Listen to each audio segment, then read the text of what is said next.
détachement, lâcher prise, c'est renoncer à nos résistances intérieures.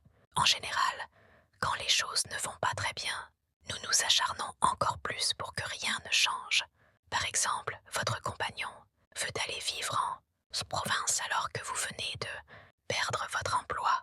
Au lieu d'en discuter tranquillement avec lui et de voir quel genre de travail vous pourriez effectuer ailleurs, vous allez vous entêter à penser que vous devez absolument rester au même endroit afin de retrouver un poste similaire. Si nous sentons que nous nous acharnons, c'est forcément que nous luttons contre notre nature.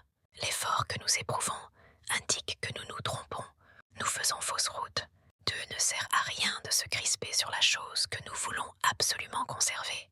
Le lâcher-prise, c'est arrêter d'agir dans le mauvais sang pour que notre véritable nature s'épanouisse. Renoncer.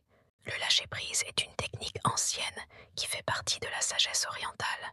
Ainsi, pour les bouddhistes, le lâcher-prise s'apparente au renoncement. Cet état d'esprit conduit à la paix intérieure. Ils considèrent que faire, avoir et devenir occupent une grande partie de notre vie. Ce sont des distractions qui nous éloignent de notre nature essentielle. Y renoncer nous libère et nous permet d'emprunter le chemin qui mène vers soi. Pour les taoïstes, l'art du lâcher-prise est le wu-wei, qui se traduit par le non-agir ou l'absence d'effort.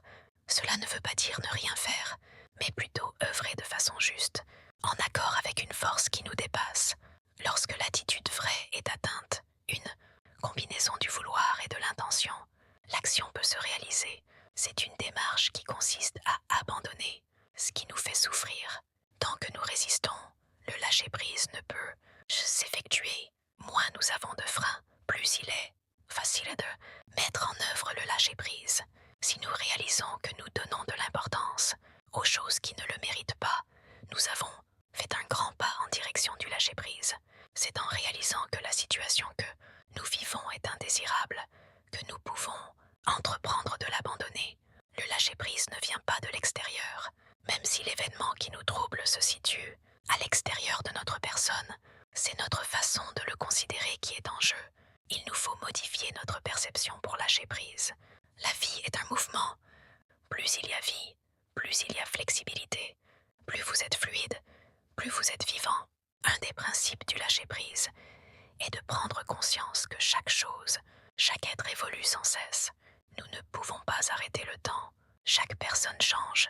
Nous nous transformons physiquement, intellectuellement, émotionnellement, tout au long de notre vie. Dieu en est de même pour tout ce qui nous entoure.